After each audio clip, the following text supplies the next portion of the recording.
Employee जो है, employee वो या तो स्पेसिफाइड एम्प्लॉई हो सकता है या फिर वो नॉन स्पेसिफाइड एम्प्लॉई भी हो सकता है।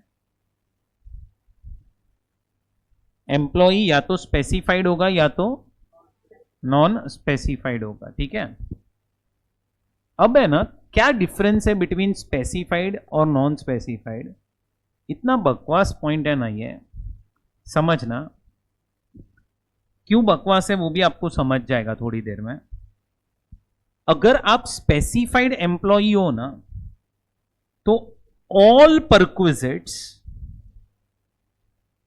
परक्विजिट्स आर टैक्सेबल अगर आप स्पेसिफाइड हो तो, एंड नॉन स्पेसिफाइड हो तो all perquisites are taxable excluding any facility provided by employer. मतलब अगर कोई परक्विजिट फैसिलिटी है, फैसिलिटी मतलब क्या?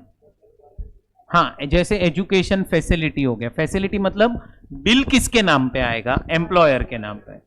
समझो मेडिकल की फैसिलिटी दी, एजुकेशन की फैसिलिटी दी, तो वो परक्विजिट छोड़ के बाकी सब टैक्सेबल। मतलब अगर रीइंबर्समेंट हुआ तो टैक्सेबल हो जाएगा, बट वो किसके लिए? Non specified. मतलब अगर आप नॉन स्पेसिफाइड एम्प्लॉई हो, अगर आप नॉन स्पेसिफाइड एम्प्लॉई हो, all perquisites are taxable excluding any facility provided by employer to employee. मतलब फैसिलिटी के ऊपर आपको टैक्स नहीं लगेगा, बाकी सब पे टैक्स लगेगा।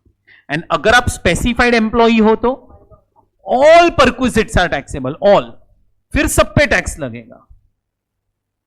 बट अब एक क्वेश्चन क्या आता है कि सर स्पेसिफाइड का मतलब क्या? तो अब मैं आपको स्पेसिफाइड एम्प्लॉई जो है ना उसका डेफिनेशन दे रहा हूं कि स्पेसिफाइड एम्प्लॉई का मीनिंग क्या है। ध्यान से समझना। इसके अंदर पहला पॉइंट आता है कि अगर कोई कंपनी है जिसके अंदर कोई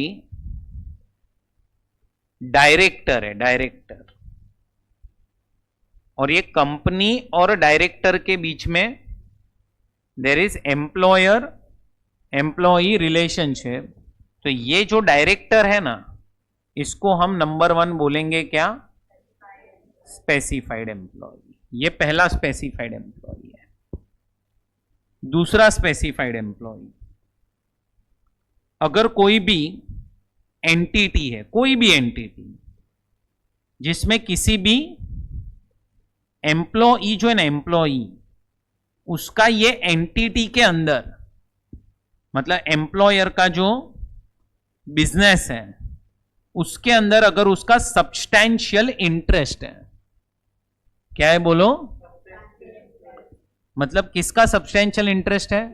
एम्प्लॉई का, एम्प्लॉयर के बिजनेस में।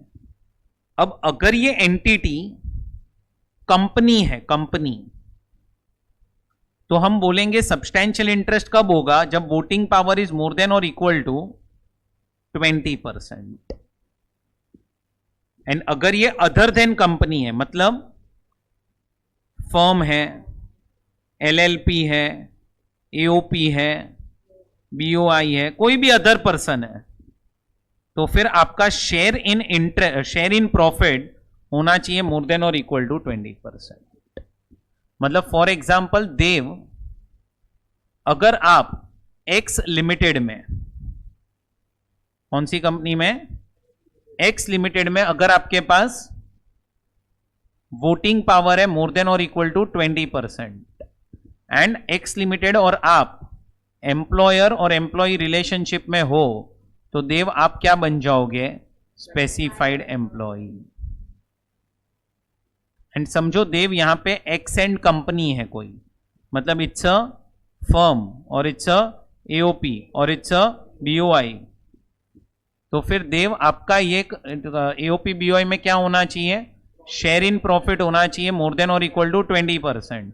और अगर आपके और इसके बीच में एम्प्लॉयर एम्प्लॉय रिलेशनशिप है तो भी देव आप क्या बन जाओगे, स्पेसिफाइड एम्प्लॉय बन जाओगे। सो जिस भी एम्प्लॉई का बोलो क्या होगा, सब्सटैंशियल इंटरेस्ट होगा, तो वो भी क्या बन जाएगा, स्पेसिफाइड एम्प्लॉय। पहला director employee, second person having substantial interest, and third employee whose monetary salary is more than 50,000 rupees per annum। ये पॉइंट ने सब बैंड बजा के रख दी। जिसकी सैलरी 50,000 रुपया है पर एनम मॉनिटरी, वो भी स्पेसिफाइड। मतलब थोड़ा सा दिमाग चलाओ, ये पॉइंट का प्रैक्टिकल एप्लीकेशन कुछ भी नहीं है। जिसकी सैलरी 5,000 रुपया है महीने की 5,000, कहने से वो भी स्पेसिफाइड एम्प्लॉय बन गया।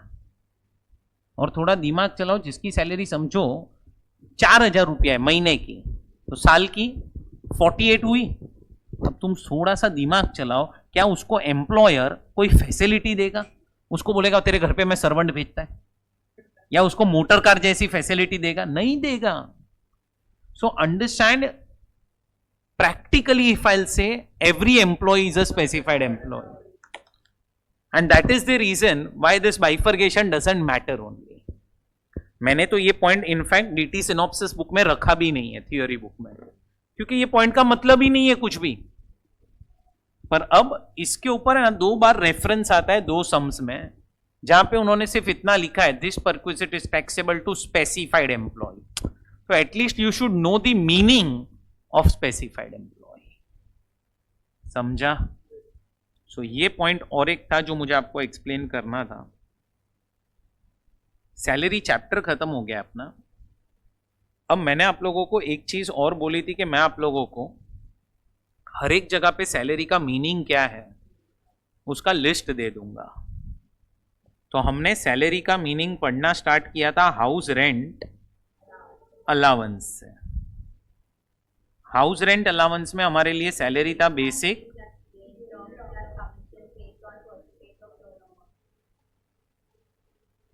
बराबर। एंटरटेनमेंट अलाउंस में it was only basic salary, याद है 1/5 ऑफ बेसिक सैलरी लेना था। फिर हमने पढ़ा था ग्रेचुइटी। ग्रेचुइटी में पोगा जो थे ना, पोगा,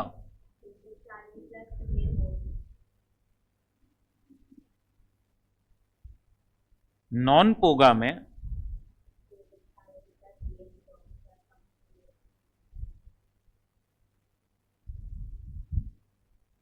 और इधर पता है 10 मंथ्स का एवरेज लेना था, प्रिसीडिंग मंथ ऑफ रिटायरमेंट। याद आ रहा है? हाँ, इधर लास्ट ड्रॉन सैलरी था। फिर leave encashment,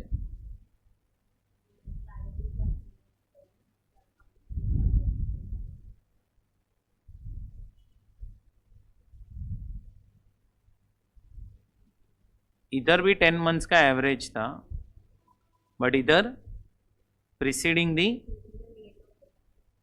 date of retirement. याद आया? फिर retrenchment, basic plus DA both. देखो आप है ना, ये देखोगे ना ग्रेचुइटी वाला और ये दोनों का मीनिंग सेम है। अब इसमें ना मैं ऐसे याद रखने बोलता हूं, ये रिट्रेंचमेंट की जो लिमिट थी ना, लिमिट वो आती है from a industrial dispute act. मतलब इनकम टैक्स ने लिमिट नहीं दी है, इंडस्ट्रियल डिस्प्यूट एक्ट से लिमिट हमने कॉपी की है। और जो ग्रेचुइटी वाली लिमिट है वो आती है फ्रॉम अ ग्रेचुइटी एक्ट। जहां पे भी लिमिट दूसरी एक्ट से आती है ना, वहां पे सैलरी का meaning is same, basic plus DA both. बैठा, दिमाग में बैठा। Voluntary retirement compensation.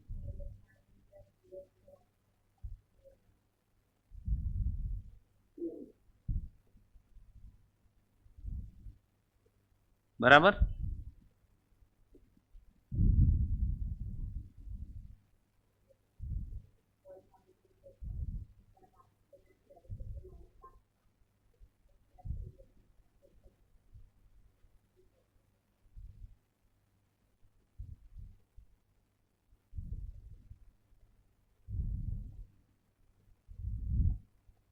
Normal bank account excluding DA not in terms, advance salary, arrears of salary and taxable perquisites। याद आया? तो ये सब जगह पे सैलरी का मीनिंग था। बराबर। चलो अभी आप लोग पहले तो ये वाला पॉइंट लिख लेंगे।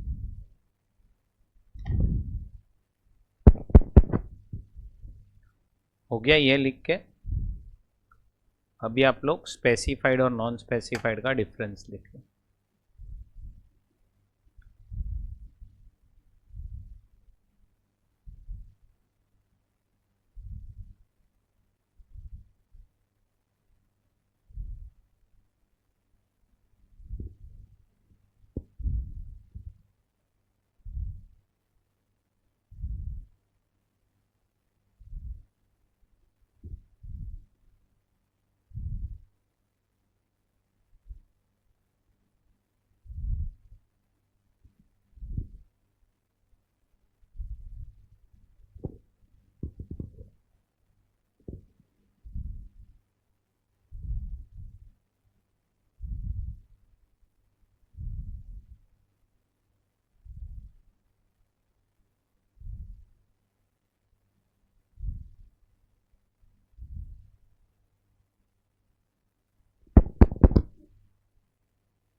ऑफ हो गया।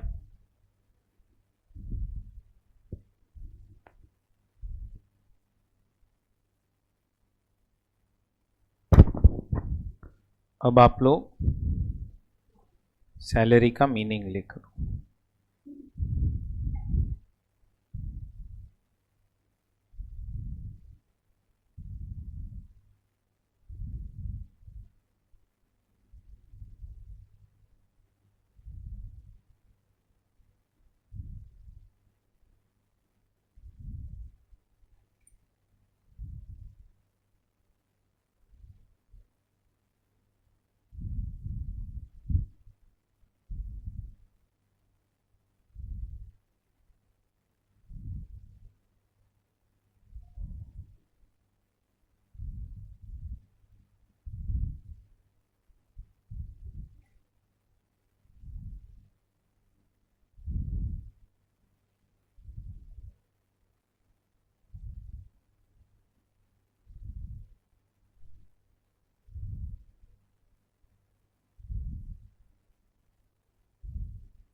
डन।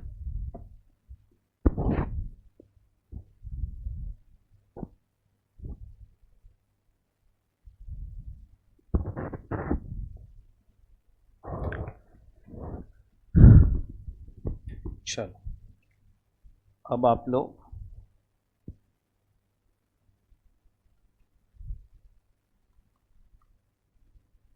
पेज नंबर 65 पे आ जाओ, मतलब सॉरी पेज नंबर 4.17 पे आ जाओ। अब ये सम आपको सॉल्व करना है अंडर ऑप्शनल स्कीम, दिया ही है वो तो। अब ये याद है इसको हम क्या बोलते हैं, ये वाले पार्ट को पे स्केल बोलते हैं। मैंने करवाया था आप लोगों को पे स्केल का कॉन्सेप्ट। ओके, अब इसमें ना ये क्वेश्चन एग्जाम में आ चुका है, मतलब एग्जाम में नहीं सॉरी एमटीपी में आया था। आप है ना ये लाइन पढ़ो बोनस वाली, bonus equivalent to 2 months basic pay at the end of the year. अब इसको कैसे रीड करना है, तो जो आपका लास्ट में पे है ना, लास्ट मंथ का बेसिक पे, वो 2 times आपको मिलेगा। 2 months बेसिक पे, विच बेसिक पे, ऑफ द लास्ट मंथ, ऐसे उसको रीड किया इन्होंने। तो आप अपना लास्ट मंथ का पगार देखना कितना है, उसको 2 टाइम कर देना, वो आपका ये है। पहले आप लोग क्वेश्चन नंबर 20 करोगे और फिर क्वेश्चन नंबर 17 करोगे। 17 जो है वो आप लोगों को दिया गया है पेज नंबर 4.15 पे, ठीक है। चलो ये 2 क्वेश्चंस करो फटाफट। 17th क्वेश्चन के बाद क्वेश्चन नंबर 16 करना, पेज नंबर 4.31 और ऑप्शनल स्कीम में करना है आपको, ऑप्शनल स्कीम में।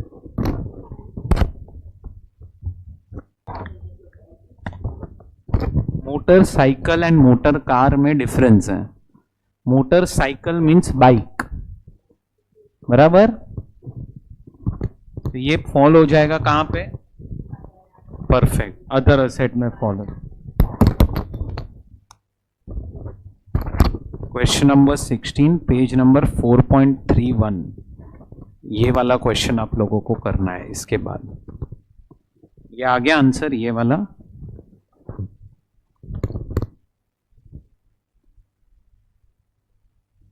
क्वेश्चन 17 करवा दिया ना होमवर्क का, जरा देखो तो एक बार कि नहीं हो गया ना। 17 18 भी हो गया, ठीक है। 18 के बाद 19 बाकी होगा, 19 करना। 16 के बाद 19,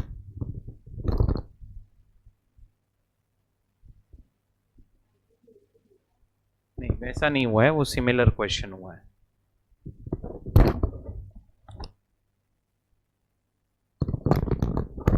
नाइनटीन्थ हो जाएगा ना, उसके बाद क्वेश्चन नंबर 8 करना, पेज नंबर 4.44, क्लास टेस्ट का है। पे पहुंचे, 8 पे पहुंच गए। जम रहा है तुम लोगों को सम सॉल्विंग?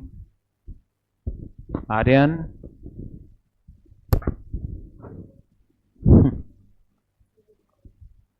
नहीं, आ गया रिप्लाई, आ गया।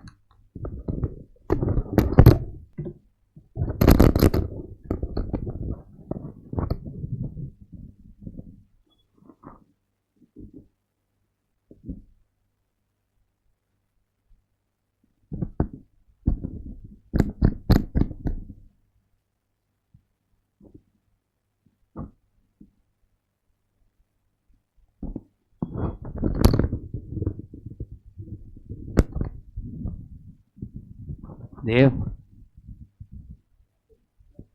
मैडम आप